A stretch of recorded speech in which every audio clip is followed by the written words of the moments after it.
रंजना कभी ब्रश नहीं करती थी।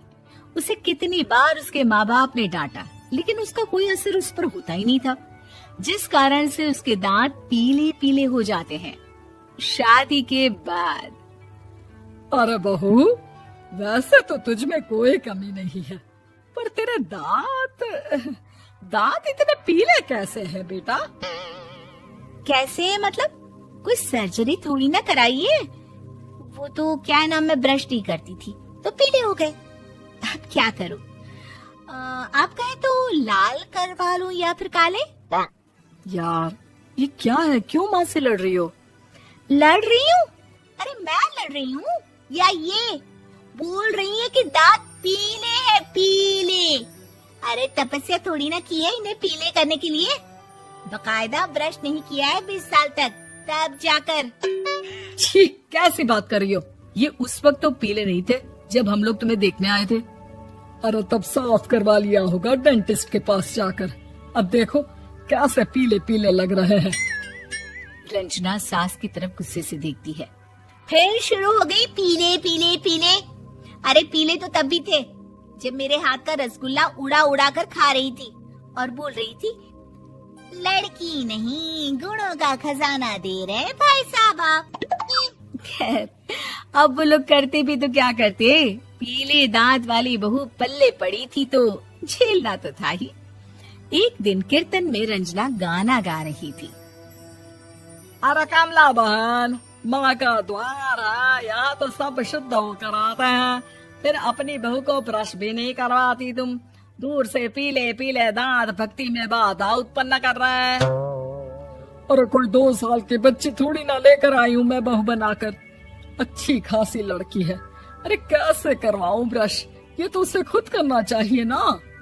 अब माँ बाप तो इसके जैसे तैसे निपटा दिए, ये नहीं सोचा कि सास कैसे संभालेगी।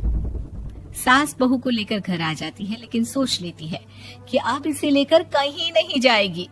अगले रोज बहू कहती है, अरे क्या हो गया, मंदिर नहीं जाना क्या? कीर्तन का वक्त हो रहा है। मेरी मधुर वाणी से कान्हा जी जागते हैं और सोते हैं। आप तो जानती है ना उनकी भक्ति में कितना मन लगता है मेरा। वो क्या है ना, तबीयत ठीक नहीं लग रही है मेरी, आराम करूंगी मैं। तबीयत ठीक नहीं लग रही? अभी तो मिथुन के गाने पर नाच रही थी आप, और अब बोल रही है कि तबीयत ठीक नहीं लग रही। अरे भक्ति में मन लगा लो सासू माँ, ऊपर जाना है, क्या मुंह दिखाओगी आप? हाँ? सास को बहू की बात पर गुस्सा आ जाता है। मैं क्या मुंह दिखाऊंगी, इसकी चिंता तो ना कर, समझी? अपने मुंह की चिंता कर, जो ये पीले पीले दांत लेकर हर जगह पहुंच जाती है। पता है लोग कितना मजाक बनाते हैं। ना जी ना, मैं नहीं जाना कहीं तेरे साथ। तो ये बात है, कोई ना, मत जाओ, मैं अपने कमरे में ही बैठकर भक्ति कर लूंगी। ऊपर वाला दांत थोड़ी ना देखता है, मन देखता है, भावना देखता है। और अरे बस बस, तू सब कुछ दिखा, बस ये सफेद चमकदार दांत ना दिखाना किसी को, है? जा यहाँ से। बहू को सास की बात का कोई फर्क नहीं पड़ता, वो तो जैसी थी वैसी ही रह जाती है। सुबह नहाकर किचन में खाना बनाना, फिर खाना खाना, कीर्तन भजन करना और सो जाना। एक दिन, माँ जी मैं सहेली के घर जा रही हूँ, शाम को लेट आऊंगी। हाँ हाँ तो जाना, मैंने कौन सा तेरी आरती करनी है घर पर बैठकर। रंजना सहेली के घर जाती है, जहाँ वो पार्टी में जाने की तैयारी कर रही होती है। अरे शिखा, कहाँ जाने की तैयारी कर रही है? मैं गलत वक्त पर आ गई क्या? अरे नहीं यार, उल्टा सही वक्त पर आई है। मैंने ये साड़ी और ज्वेलरी निकाली है यार, शाम को इनके ऑफिस की एक पार्टी में जाना है। बताना कैसा लग रहा है ये सब? नहीं यार, इस ड्रेस के साथ तो वो वाली ज्वेलरी अच्छी लगेगी। हाँ हाँ सही बोल रही है, मैंने ध्यान ही नहीं दिया। वैसे तो हमेशा से मस्त फैशन सेंस रखती है। तो बड़ा जाती होगी ना पति के साथ पार्टी में। रंजना कुछ नहीं बोलती, बस सोचती है कि यार काश ये बात सही हो जाती, पर मैं क्यों नहीं जाती पार्टी में? क्या इन लोगों की कोई पार्टी होती नहीं होगी? रंजना घर आती है और रात में पति से सवाल करती है, एक बात बताइए, आप मुझे किसी पार्टी में क्यों नहीं ले जाते? क्या आपके यहाँ ऑफिस में पार्टी नहीं होती? पति बेचारा क्या कहता कि दांत पीले हैं तुम्हारे इसलिए।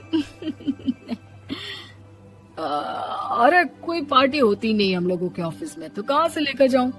और मार्केट, मॉल, कहीं वीकेंड घूमना, कहीं तो। अरे यार, सारे हफ्ते में एक छुट्टी मिलती है, तो सोचता हूँ कि आराम ही कर लूं। क्यों? रंजना मन मार के रह जाती है। पहले कभी सास के साथ मंदिर जाया करती थी, लेकिन वो भी सास ने ले जाना बंद कर दिया। घर बैठी बैठी रंजना बोर हो जाती है। तभी उसे आइडिया आता है और वो मायके जाने का सोचती है। सासू माँ, 2 दिनों के लिए मम्मी के घर जा रही हूँ। अच्छा ठीक है, आराम से जा। और हाँ, माँ से कुछ अच्छी आदत सीख कर आना कि कैसे शरीर के हर भाग की तरह दांतों की सफाई भी जरूरी होती है, समझी? शुरू हो गई ना आप? वो लोग आपकी तरह नहीं है कि छोटी छोटी बात का बतंगड़ बना दे। उन लोगों के लिए मैं मायने रखती हूँ, ना कि मेरे पीले पीले दांत। रंजना माँ को बिना बताए उन लोगों को सरप्राइज देती है, लेकिन जैसे ही वो दरवाजे पर पहुंचती है, अंदर देखती है कि घर वाले कहीं जा रहे होते हैं। अब माँ, काश रंजना दीदी के दांतों वाली प्रॉब्लम नहीं होती, तो वो भी हम लोगों के साथ चलती ना बुआ जी की बेटी की शादी में। हाँ बेटा, लेकिन अब उसे कौन समझाए कि उसको उसके पीले दांत नहीं दिखते, लेकिन उसके आसपास के लोगों को कितना एम्बैरेसिंग फील कराते हैं। मुझे तो कितनी बार उसके स्कूल की टीचर ने शिकायत की कि उसके साथ कोई लड़की बैठना भी नहीं चाहती, और ना ही कॉलेज में कोई उससे बात करना चाहता था। लेकिन पता नहीं क्यों उसे ये बात समझ में ही नहीं आती। कोई कमी नहीं है उस लड़की में, बस यही कि दांत पीले हैं। वो तो भला हो जीजा जी और उनकी माँ का, जो दीदी को जैसी है वैसे ही रखा हुआ है। रंजना को अपने घर वालों की बात सुनकर बहुत दुख होता है। वो सोचती है कि वो क्या करे, लेकिन फिर वो सीधा डेंटिस्ट के पास जाती है, अपने दांत चमकाती है और कसम खाती है कि वो रोज ब्रश करेगी। अरे क्या हो गया? तुम तो 2 दिनों के लिए गई थी ना। पर कोई ना, अच्छा है, चलो आ गई तो। रंजना सास के सामने आकर खड़ी हो जाती है और पूरी स्माइल करती है, उसके चमकदार दांतों को दिखाती हुई। हैं? चले मंदिर। माँ, मुझे माफ कर दीजिए, मैंने आप लोगों को बहुत एम्बैरेसिंग फील करवाया। मैं आज से रोज ब्रश करूंगी।